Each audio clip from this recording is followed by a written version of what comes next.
भगवान वामन जी के अवतार भाद्रपद शुक्ल पक्ष द्वादशी श्रवण नक्षत्र को हुआ था।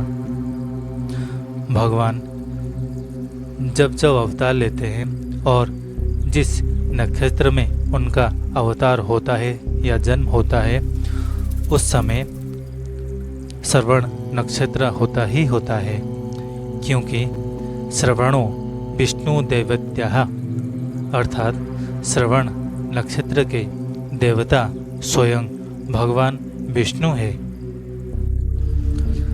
उस समय महाराजा बलि तीनों लोकों का स्वामी थे और अपने गुरु शुक्राचार्य की आज्ञा से वो 100वां अश्वमेघ यज्ञ का अनुष्ठान कर रहे थे।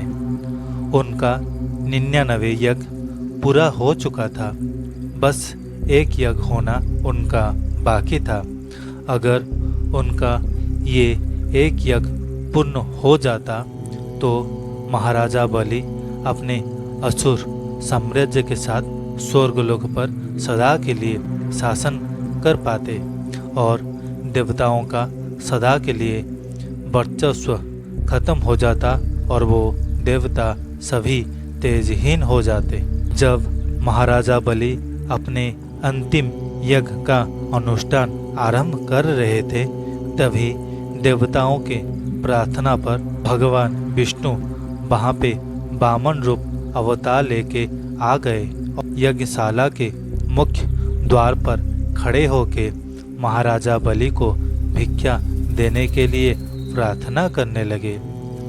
महाराजा बलि अपने द्वार पर एक ब्राह्मण देवता को खड़े होके देख वो उसी क्षण यज्ञ से खड़े हुए वामन ब्राह्मण देवता के चरण प्रक्षालन करने लगे। उनकी सुंदर तेजवान स्वरूप को देख अति प्रसन्न होके बोले, आपको देख के ऐसा प्रतीत होता है जैसे बड़े बड़े ब्राह्मणों की तपस्या स्वयं ही मूर्तिमान होके हमारे सामने विराजमान हो। आपको देख मन में बड़ी शांति की अनुभव हो रहा है।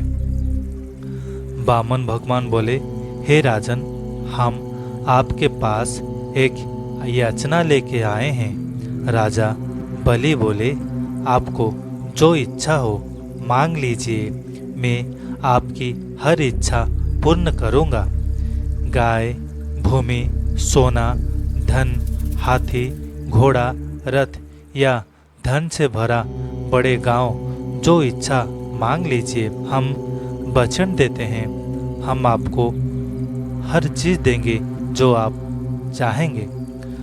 वामन भगवान बोले, राजन, आपने जो कहा वो आपके कुल परंपरा के अनुकूल है।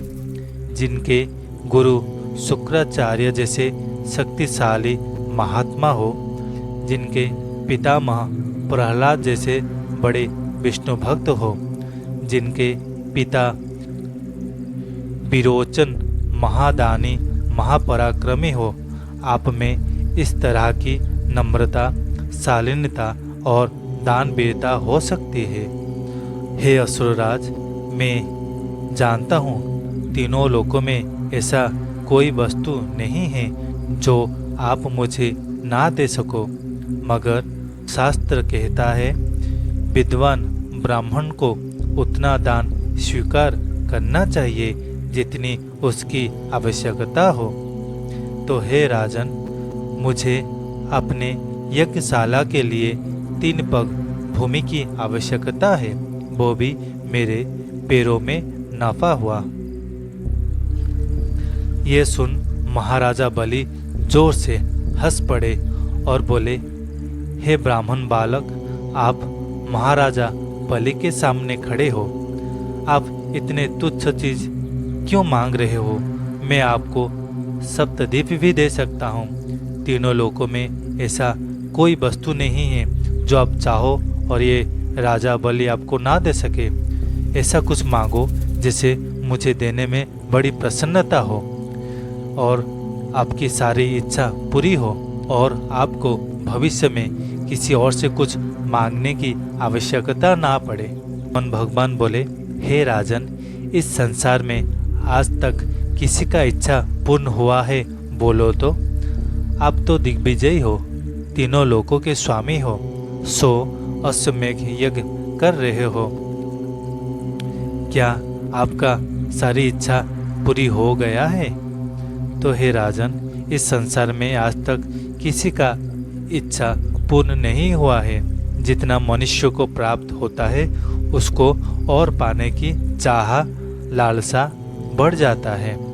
तो हे राजन, मुझे बस अपने यज्ञ के लिए 3 पग भूमि ही चाहिए। भगवान के वचन सुन महाराजा बलि समझ गए और वामन जी बोले, अगर आप मुझे दान देने के लिए प्रस्तुत हो तो जल हाथों में लेकर संकल्पबद्ध होइए, उसके बाद आप मुझे दान दीजिए। ऐसा सुनकर महाराजा बलि कमंडल से पानी हाथों में डाल रहे थे, तभी उनके गुरु शुक्राचार्य वहाँ पे आ खड़े हुए और बोले, हे राजन, रुक जाओ, ये दान तुम मत दो।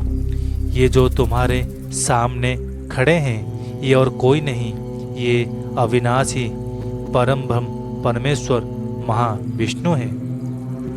ये छलकर 3 पग में तुम्हारा स्वर्ग मर्त पाताल नाप लेंगे, तुम लक्ष्मीहीन हो जाओगे, तुम्हारे पास कुछ नहीं रहेगा, तो तुम ये दान मत दो।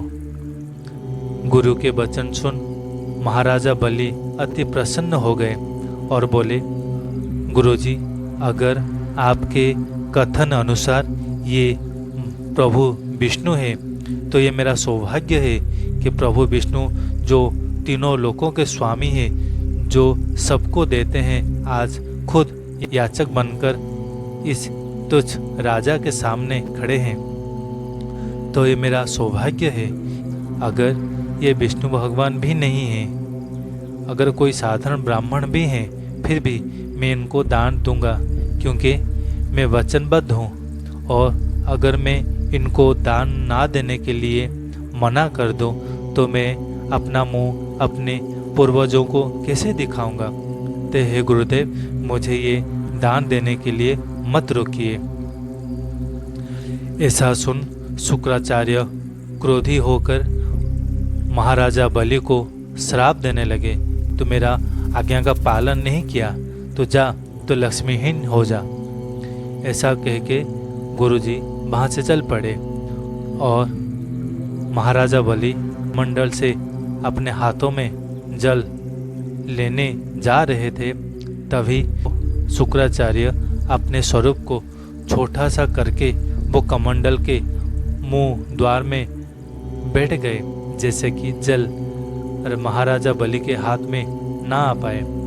वामन भगवान ये रहस्य को जान गए और कुशा घास के सहायता से वो कमंडल के मुख्य द्वार पर एक जोर से ठोकर मारी। फलस्वरूप वो ठोकर शुक्राचार्य के एक आँख से लग गया और उनका आँख अंधा हो गया। पीड़ा से तिलमिलाते हुए शुक्राचार्य वहाँ से चले गए और महाराजा बलि हाथ से जल लिए संकल्पबद्ध हो गए। उसके बाद वामन भगवान अपने विशाल विश्व रूप में आ गए और 2 पग में स्वर्ग मर्त पाताल को नाप लिए। वामन भगवान बोले, हे महाराजा बलि, मैं 2 पग में ही तुम्हारा स्वर्ग मर्त और पाताल को नाप लिया। दूसरा पैर रखने के लिए तुम्हारे पास और स्थान नहीं है, तुम्हारा वचन झूठा हो गया। महाराजा बलि बोले, हे प्रभु, मेरा वचन कभी अन्यथा नहीं होगा। आप अपना तीसरा पैर मेरे सर पर रखिए। ऐसा सुन भगवान वामन अति प्रसन्न हो गए और अपने वास्तविक चतुर्भुज स्वरूप में आ गए और महाराजा बलि से बोले, तुमने आज मेरा उस माया पर जीत पा ली है जिसको जितना अत्यंत कठिन है। तुम्हारे राजपाट चला गया, गुरु की श्राप से भी तुम नहीं डरे, और अपने प्रतिज्ञा पूरी किया, मैं तुम्हें वो स्थान देता हूँ जो बड़े बड़े देवताओं को भी बहुत कठिनाई से मिलता है। अब सावर्णी मनमंत्र में तुम मेरे परम भक्त इंद्र होगे।